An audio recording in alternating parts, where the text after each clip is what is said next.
بسم اللہ الرحمن الرحیم۔ یہ واقعہ یہاں سے شروع ہوتا ہے کہ اسلام کے سب سے بڑے مخالف یہودی تھے۔ یہ ایسے لوگ تھے جنہوں نے پہلے حضرت عیسیٰ علیہ السلام کو قتل کروانے کی بدترین سازش کی تھی، اور ان کے دلوں میں نبی کی کوئی قدر و قیمت نہیں ہوتی تھی۔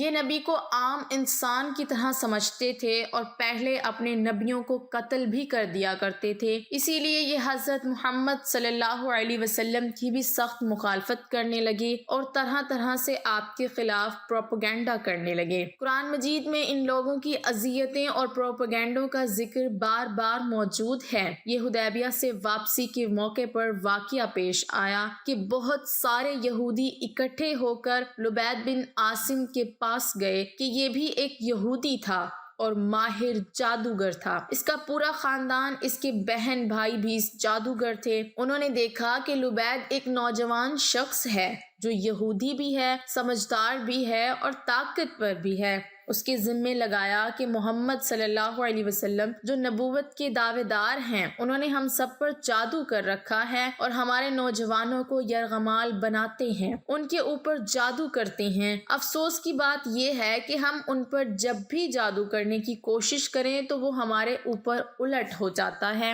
خود اس کی نحوست میں گرفتار ہو جاتے ہیں۔ ہم تمہیں بہت ساری قیمت ادا کریں گے اگر تم ہمارا یہ کام کر دو کہ حضرت محمد صلی اللہ علیہ وسلم پر جادو کر کے ان کا زور ختم کر دو۔ لبید بن عاصم نے اس بات کی حامی بھر لی اور بظاہر اسلام بھی قبول کر لیا۔ یہ اعلیٰ درجے کا منافق تھا اور نبی سے محبت کا دعوے دار بھی تھا، بلکہ بعض لوگوں نے لکھا ہے کہ یہ حضرت محمد صلی اللہ علیہ وسلم کا خادم بن کر ساتھ رہا۔ اس دوران اکثر یہ محمد صلی اللہ علیہ وسلم کے مبارک بال اور کنگھا وغیرہ اٹھا کر لے جایا کرتا تھا۔ اس کو جادو کرنے کے لیے حضرت محمد صلی اللہ علیہ وسلم کے مبارک جسم سے گرے ہوئے بال چاہیے تھے۔ لکھا ہے کہ یہ کام اس نے ایک چھوٹی سی بچی کے ذمہ لگایا کہ جب حضور صلی اللہ علیہ وسلم گھر جائیں اور کنگھا کروائیں تو جو بال نیچے گریں اٹھا کر لے آنا۔ بظاہر اس نے آپ کی بہت خدمت کی،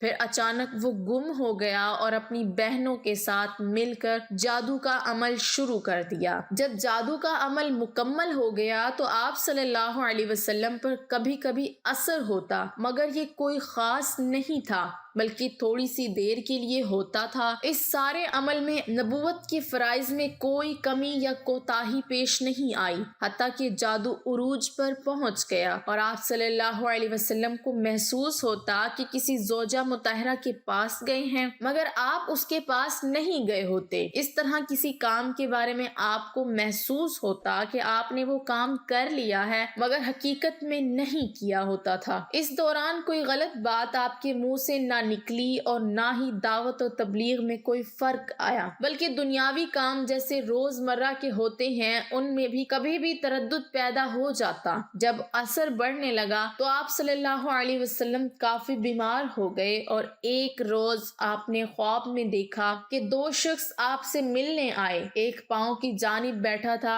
اور دوسرا سر مبارک کی طرف بیٹھا تھا۔ جو سر کی طرف بیٹھا تھا اس نے دوسرے سے پوچھا کہ ان کو کیا ہوا ہے، تو دوسرے نے جواب دیا کہ ان پر جادو کیا گیا ہے۔ پہلے نے کہا کس نے جادو کیا ہے، تو دوسرے نے کہا ان پر لبید بن عاصم جو قبیلہ بنو زرع کا ایک شخص ہے اور وہ منافق ہے، اس نے جادو کیا ہے۔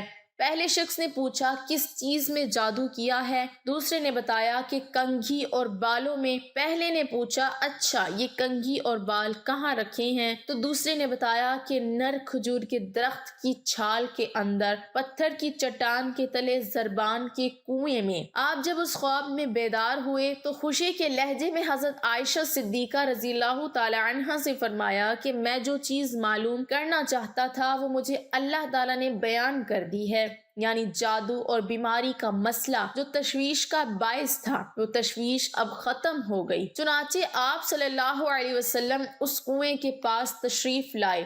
مگر اس میں پانی بھرا ہوا تھا، اور بعض روایات میں لکھا ہے کہ اس کا پانی زرد ہو چکا تھا۔ یہ شاید جادو کی اثر کی وجہ سے تھا۔ آپ واپس تشریف لے گئے اور 2 صحابہ یعنی حضرت سیدنا علی المرتضیٰ کرم اللہ وجہہ اور حضرت عمر رضی اللہ تعالی عنہ کو بھیجا کہ وہ جادو والی یہ اشیاء نکال کر لے آئیں۔ بعض روایات میں ہے کہ آپ نے خود ہی نکال لی تھی، اور جب وہاں پہنچے تو ان درختوں کا منظر بالکل ایسے تھا جیسے وہ شیطان کے سرہوں اور جادو کے اثر کی وجہ سے کنویں کا پانی بالکل میلا اور گدلا ہو چکا تھا، جیسے کسی نے اس میں مہندی ڈال رکھی ہو۔ یہ جادو کی ہوئی چیزیں لے کر حضرت علی رضی اللہ تعالی عنہ حضور نبی کریم صلی اللہ علیہ وسلم کے پاس تشریف لائے، اور اسی دوران حضرت جبرائیل علیہ السلام بھی تشریف لا چکے تھے۔ انہوں نے آپ صلی اللہ علیہ وسلم کو سکھایا کہ آخری 2 سورتیں یعنی سورۃ الفلق اور سورۃ الناس کو پڑھیں اور ان گرہوں کو کھولیں۔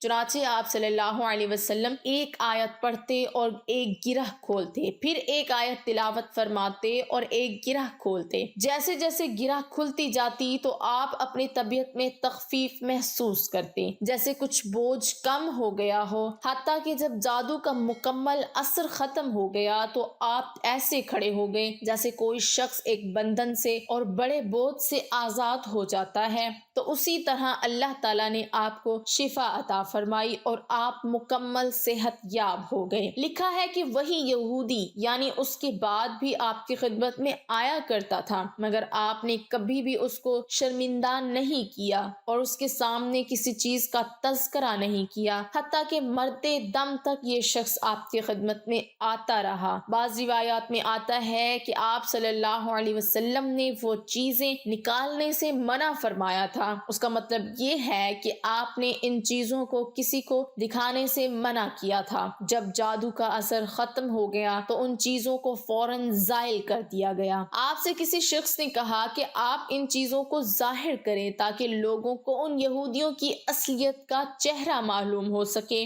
مگر آپ صلی اللہ علیہ وسلم نے فرمایا، جس کا مفہوم کچھ اس طرح تھا کہ مجھے اللہ تعالیٰ نے شفا عطا فرما دی ہے اور مجھے یہ چیز پسند نہیں کہ برائیوں کو پھیلاؤ اور ان کا تذکرہ عام کرو۔